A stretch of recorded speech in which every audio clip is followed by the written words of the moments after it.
जो इस्लाम पानी बहाने की इजाजत नहीं देता वो खून बहाने की इजाजत दे नहीं सकता। किसी एक मासूम का कत्ल करना सारी मानवता का कत्ल करने के बराबर है। बीजेपी सरकार खुले तौर पे ये देख चुकी है कि हिंदुओं को अगर एक साइड करेंगे तो हम सत्ता में कायम रहेंगे। 370 हटने के बाद वहाँ पे परिंदा पर नहीं मार सकता था, तो ये लोग आए कहाँ से और इनके पास हथियार कैसे आए और ये लोग ऐसी फायरिंग कैसे कर सकते, जबकि हमारी मिलिट्री, हमारे जो इंटेलिजेंस है, ये बहुत सक्षम है। न जनता देश के अंदर सुरक्षित है, न देश की सरहदें सुरक्षित है। ये 370 हटाने के बाद परिंदा भी पर देश की सरहदों पर नहीं मारेगा, ये अमित शाह जी ने कहा था। सिर्फ मुसलमान भयभीत नहीं, मुसलमान तो है और उसके साथ में देश का हर नागरिक फिक्रमंद है अपनी फैमिली को लेकर। इसको आतंकवाद से जो जोड़ा गया है, ये भारत की पॉलिटिक्स का बहुत बड़ा हिस्सा मुसलमानों से जुड़ा हुआ है। मुसलमान पाकिस्तान और जातीयवाद के अलावा ये हुकूमत में नहीं आ सकती।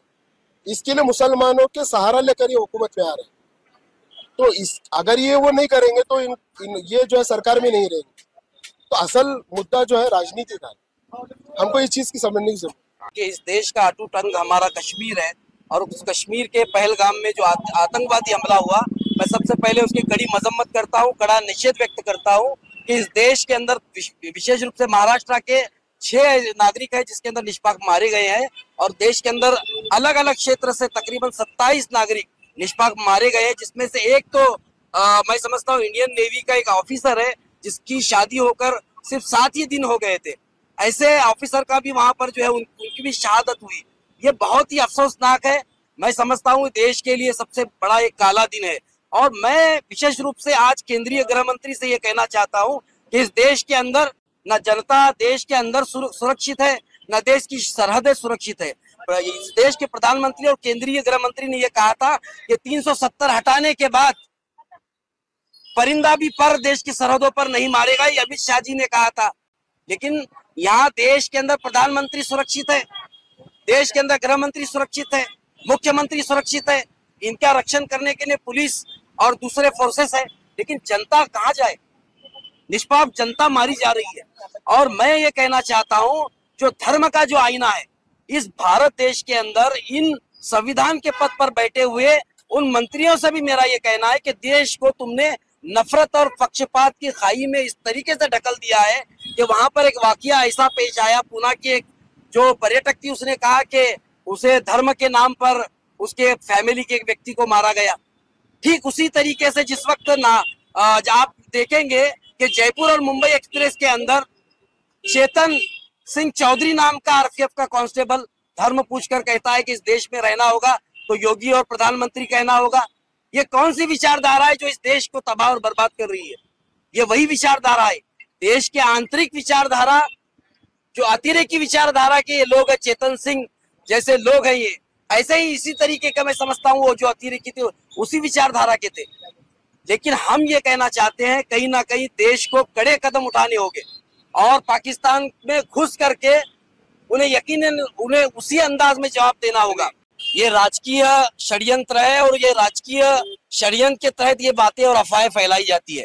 आप पहलगाम के अंदर देखिए, धाराशिव उस्मानाबाद के कुछ पर्यटक उस पहलगाम के अतिरेकी हमले में अटके हुए थे, तो वहां पर माजिद खान नाम का एक व्यक्ति था जो उन्हें बचा रहा था।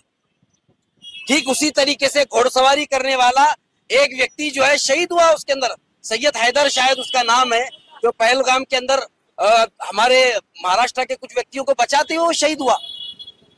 मैं ये कहना चाहता हूँ ये जो मुद्दा है धार्मिक नजरिया जो है ये सिर्फ सियासतदानों का है।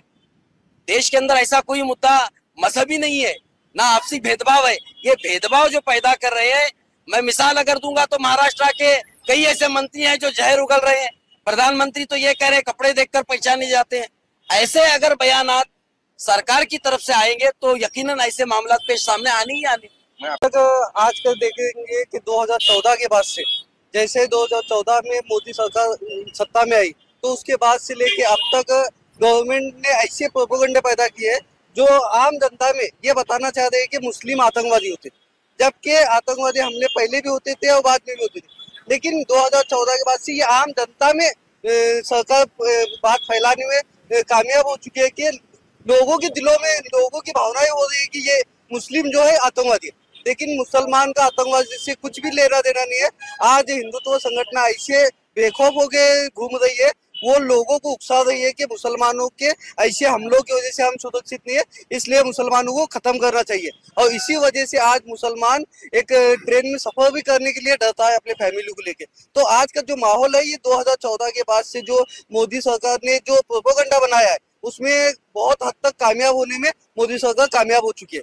और इसी वजह से कोई भी आतंकवादी हमला आज के पहले आज तक ऐसा नहीं हुआ था कि वो बीवी को छोड़ रहा है और उसके शोहर को पूछता है कि तू हिंदू है क्या, और हिंदू होने के बाद उसको गोली मारता है और बीवी को कहता है जाके बता। यानी कि ये कहीं ना कहीं ये बहुत बड़ा प्रोपेगेंडा बनाया गया है, ये मुसलमानों को बदनाम करने के लिए कि ये ऐसा धर्म पूछ के लोगों को कत्ल किया जा रहा है। लेकिन अगर धर्म पूछ के कत्ल किया जाने वाला था तो जो सैयद हुसैन थे, जो घुड़सवारी के गाइडेंस कर रहे थे लोगों को, वो इतनी मौत को सामने देखते हुए भी उनकी राइफल खींच के उनके ऊपर हमला नहीं करता था और ना शहीद होता था। मुसलमान हमेशा से इस देश के लिए अपना खून दिया है, खून देता रहेगा और हमेशा इस देश का प्रथम नागरिक बन के रहेगा। हकीकत मुसलमान इस हिंदुस्तान में खौफ में और डर में जी रहा है।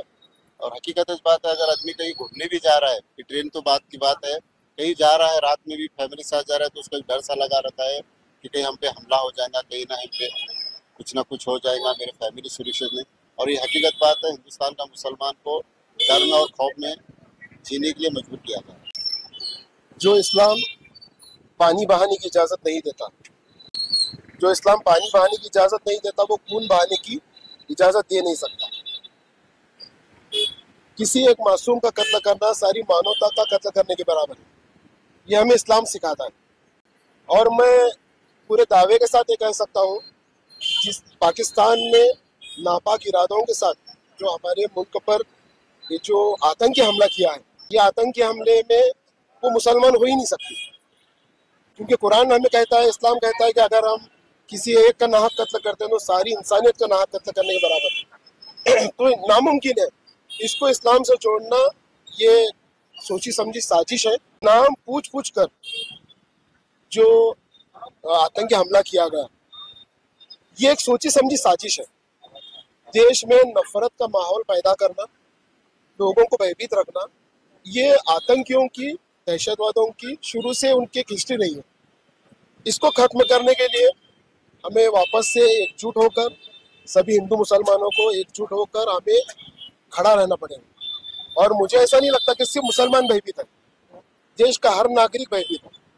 हर आदमी अपनी फैमिली को चाहता है, हर आदमी ये चाहता है कि मेरी फैमिली, चाहे वो घर पर रहे या ना रहे, सुरक्षित रहे, चाहे घूमने जाए तो वो सुरक्षित रहे। तो ये इन चीज़ों को देखते हुए सरकार से अभी हमने जो निवेदन किया है कि कठोर से कठोर इसके ताल्लुक से शिक्षा होनी चाहिए। कि ये 2014 के बाद से जो प्रोपेगेंडा बनाया गया है, और लोग बीजेपी सरकार खुले तौर पे ये देख चुकी है कि हिंदुओं को अगर एक साइड करेंगे तो हम सत्ता में कायम रहेंगे।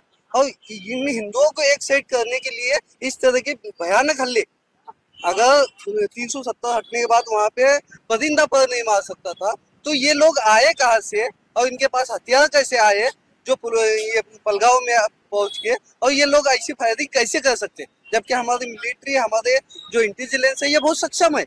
और अमित शाह साहब ने भी कहा था कि हम बहुत सक्षम है, यहाँ पे परिंदा भी पर नहीं मार सकता। तो ये इतना बड़ा हल्ला हुआ कैसा? ये तो हल्ला पुलवामा और उरी से भी बड़ा हल्ला है। ये डायरेक्टली सिविलियंस पे हल्ला है। तो ये सिविलियंस पे हल्ला होने की वजह ये है कि इसमें जो जाति ये समीकरण दिखाया गया है कि नाम पूछ के मार रहे हैं, धर्म पूछ के मार रहे हैं, जात पूछ के मार रहे हैं। तो ये जो बताने का उद्देश्य ये है कि बीजेपी चाहती है कि हिंदू मुस्लिम हो। लोगों में जो हिंदुत्व संगठन है उनको लगता है कि अब हिंदू मुस्लिम हो के हर एक सामान्य नागरिक जो सेकुलरिज्म, हम जैसा सर्वधर्म संभव में विश्वास रखता है, एकता में विश्वास रखता है, ऐसे लोगों को तोड़ना और तोड़ के हिंदू और मुस्लिम को अलग अलग करने की ये एक सोची समझी चाल है। मैं तो कहूँगा मुसलमान सिवाय अल्लाह के किसी से नहीं डरता है। और जो लोग डराना चाह रहे हैं वो नथुराम की औलादे हैं। ये वही लोग थे जो अंग्रेजों की दलाली कर रहे थे। इस देश के लिए हम उस औरंगजेब के वंशज है जिस औरंगजेब ने कश्मीर की घाटी में, वो देश का भारतीय सैनिक जिसका नाम औरंगजेब था, उसने कश्मीर की घाटी में अपना बलिदान दिया। हम उस औरंगजेब की वंशज है, हम उसके वंशज है जिन्होंने इस देश की सरहद और सीमा की रक्षा के लिए, इस देश के उज्जवल भविष्य के लिए अपना बलिदान दिया। राम प्रसाद बिस्मिल के दोस्त अशफाकुल्ला खान जिसने फांसी का फंदा चूमा, ब्रिगेडियर उस्मान, ब्रिगेडियर अब्दुल हमीद जिसने पाकिस्तान के टैंक तोड़ दिए, हम उसके वंशज हैं। और हमें डराने की कोशिश वो लोग कर रहे हैं जो चंद आरएसएसी वो लोग हैं जो इस देश को तोड़ना चाहते हैं, विभाजन करना चाहते हैं।